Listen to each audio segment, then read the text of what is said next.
Alright, so we're vlogging off the phone again today. I think we know what it is. We think that it is the actual water pump.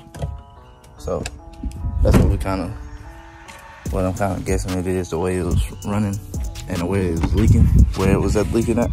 So I figured it's the actual water pump and not the Y connector, because the Y connector was actually dry.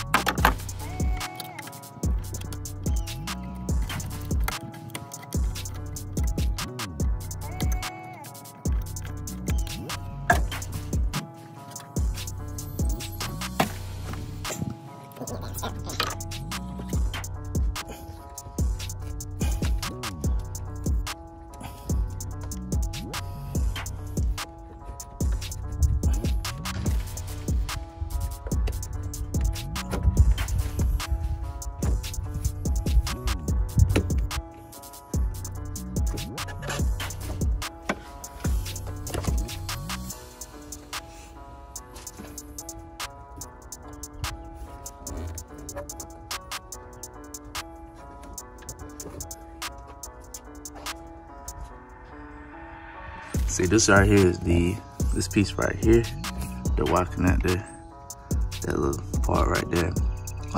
That's why I initially thought it was leaking under, but letting the truck run and reaching up under there, it was actually pretty dry up under there. And usually if it was leaking right there, it'd be leaking on top of that pulley. It's right below it just a little bit, so that's why we say it is the water pump, because it's actually leaking beneath that. 8 minutes. Bitch, yeah.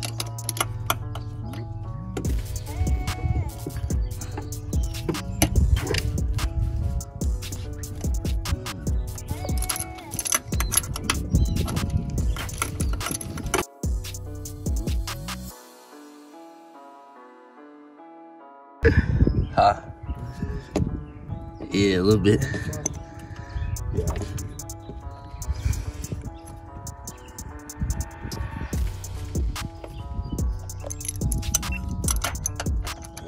Right, you live.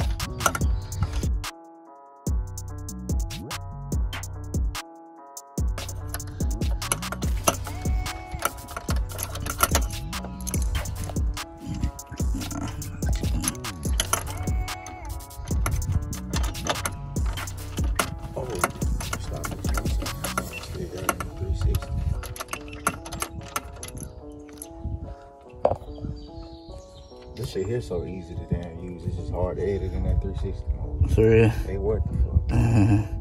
So once you remove the air intake tube from the throttle body, there is a wire tab that connects to the throttle body. You want to go ahead and disconnect that, then remove the throttle body. That will make it that much easier to get down to the water pump. And then you want to go ahead and disconnect the hoses to the Y connector or T connector, whatever one you want to call it. Both of them have the clamps on there. Only thing you have to do is just lift those up with like a flathead screwdriver, and it'll be easy to get to. We didn't want to basically disconnect and unplug a lot of things and then we'll have to go back in and do all that later. We just wanted to try and do our best to work around it. That way we won't have a whole bunch of stuff we have to connect later.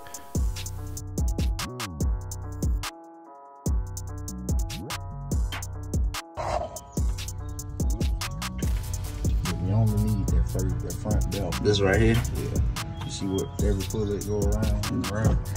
Yeah, no, I know what I'm about to do though. So you can.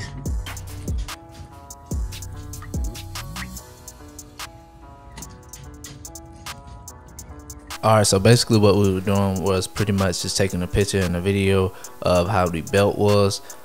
So there's a pulley that's located right in the front of the water pump.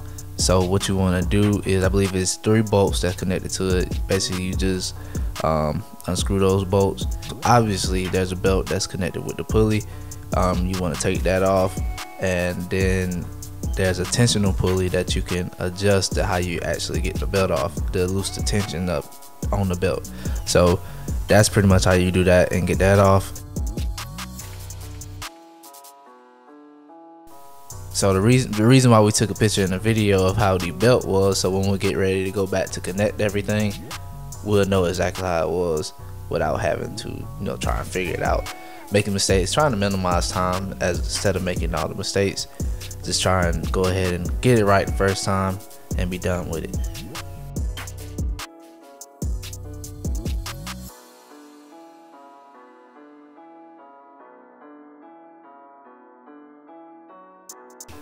As we unscrewed all the bolts to the water pump, basically we was trying to knock the hammer up against the water pump, just try to knock it loose because it was on there pretty tight. For some reason we couldn't just take it off. So as you can see in the video, we was trying to pry it off, and it took some time for us to actually get it off because it was on there pretty tight. So eventually we ended up getting it off though.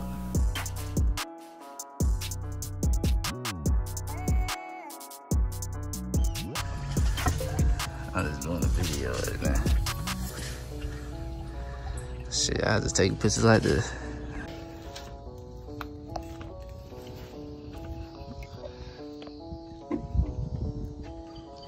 This is the old water pump.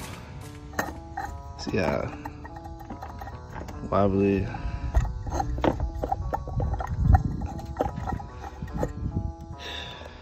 Now we get ready to put the new water pump back on. Basically that old water pump was warped and it pretty much went bad on me. But during this part of the video, this is where the GoPro actually ended up beginning to die. So I didn't really get to catch everything. So, but I mean, it's cool because it's not like a step-by-step type video anyway. But basically just reconnecting everything, screwing all the bolts back in, and that's pretty much it.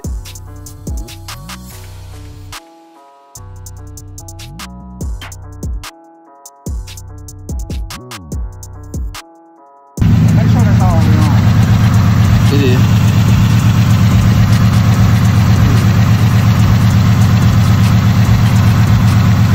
That's crazy how that just a bump into the cab like Yeah.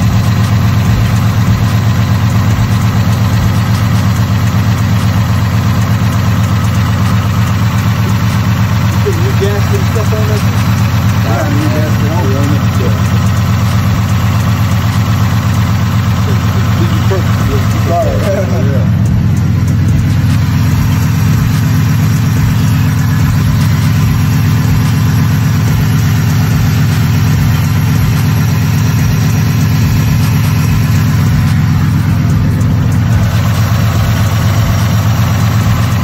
Once you get hot and cool off,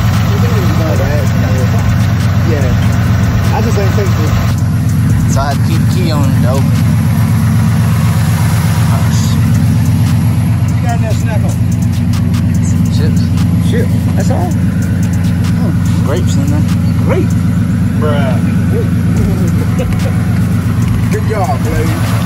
Good job. Hey, you did that. I ain't do that. You did. Well, you helped me do it, put it like that. I ain't do nothing. You helped me. You supervised. Yeah, you supervised. Watch me do it. We got it going. It ain't leaking. No more leaks. No more leaks. Thank God. Woo. No more leaks. Oh man. Shout out to this man right here, man. So guys, finally got the truck situated. No more leaks, thank God. I actually called the Ford dealership in my area. They told me it was gonna be $550 to fix it. So I saved some money. I saved approximately $408. I've never been the one to type to do stuff myself as far as working on the truck, but it's content and resources out there that'll help you to get through that stuff. Like you can go on YouTube. I went on YouTube and found a few things that actually kind of felt rewarding just to do it myself instead of just taking it to the dealership, which is the norm for me, taking it to the dealership and let them do it. But I'm kind of glad I went ahead and did it, so now it give me a little bit more confidence to go ahead and do if something else go wrong. As long as it's not electrical, I can try and fix it myself. But that is all I have for you guys today, man. I mean, I know I didn't show every single step that I went through as far as doing everything, but I'm hoping it kind of helped you in some kind of way. But if not, my bad, I didn't, because I was too busy trying to get this thing fixed because it's hot out here, man. Hit that like button. Don't forget to subscribe to the channel, and yeah, We'll catch y'all in the next video.